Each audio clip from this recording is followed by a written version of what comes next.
Hi, I'm Hillary. Welcome to my garden and nature bathing sanctuary. The whole garden has really been a scent-inspired garden with neroli.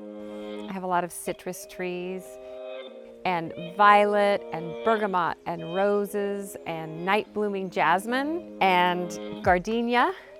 I've always been somebody who really loves scent.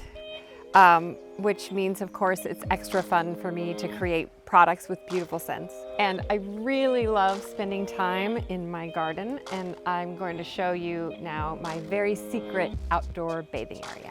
I am someone who loves to take baths. I've even been known to have a Sunday afternoon bath with a gin and tonic. And my obsession with baths is what inspired the development of our new bath soaks. These bath soaks are formulated with clean, made-safe ingredients and essential oils that leave your skin hydrated and soft. They also contain uniquely formulated gardenia powders that add a hidden surprise.